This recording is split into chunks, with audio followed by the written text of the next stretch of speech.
Hey family, I hope your week is going well. Thank you so much for reconnecting with us as we continue our journey through Matthew 26 to 28 as we continue to prepare our hearts for this season of celebration and celebrating the work of our Savior leading up to Resurrection Sunday. Today I want you to look with me at Matthew 28 and begin to read with me in verse 11. It says there, "While they were going, behold, some of the guard went into the city and told the chief priests all that had taken place. And when they had assembled with the elders and taken counsel, they gave a sufficient sum of money to the soldiers, and said, 'Tell the people, his disciples came by night and stole him away while we were asleep. And if this comes to the governor's ear, we will satisfy him and keep you out of trouble.' So they took the sum of money and did as they were directed. And this story has been spread among the Jews to this day." What we find here is that the guards who were guarding or watching over the tomb of Jesus, who had found that the tomb had been rolled away, that Jesus had risen once again, they come back to the chief priests and the elders and they let them know, hey, this is what has taken place and here's what's gone down, that Jesus didn't stay in the tomb. He has risen once again. An angel showed up. We've seen what has happened. His followers, they've heard this news. And so the chief priests and elders begin to conspire a new story. They begin to say, here's some money. Don't go tell that story. You can't go share that story, but make sure you spread among the people and tell the story that you were overtaken by his followers, and they came and they stole the body away. And so that's what's happened, casting all types of doubt upon what has happened with Jesus. They understood that the testimony of the resurrection of Jesus was huge, was foundational. It proved exactly who Jesus was, and it proved the fact that Jesus was who he said he was because he had done what he said he was going to do.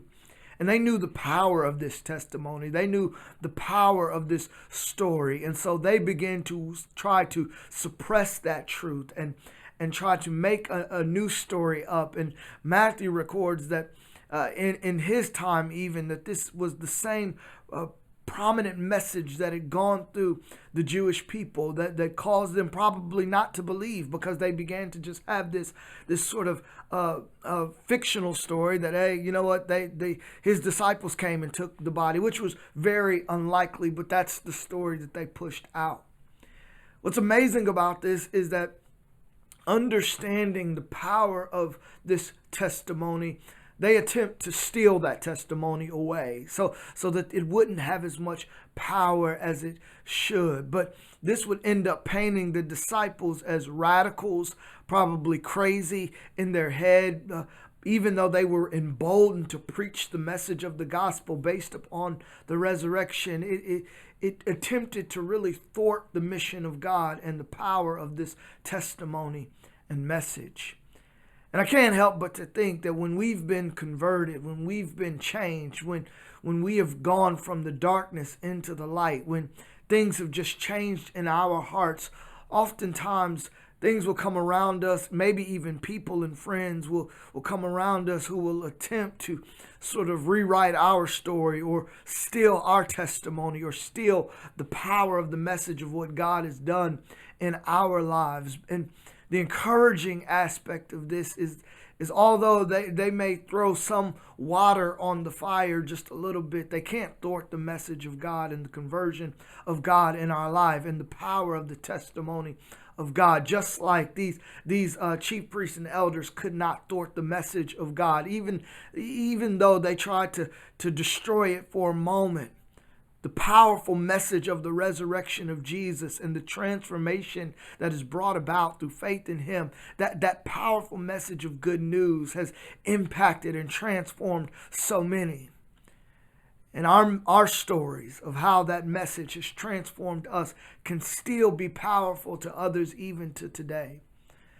Even though some people might try to thwart it, might try to change it to be something less powerful or something weak, No, continue to be radical for Jesus. Continue to tell your story. Don't allow your testimony to be stolen. We know that it's good news and it's transformational news. It's the message that Jesus has changed our hearts, has taken us from the darkness and brought us into the light, and we'll never be the same again. Family, I love you. I pray that you've been encouraged today. God bless you, and enjoy the rest of your week.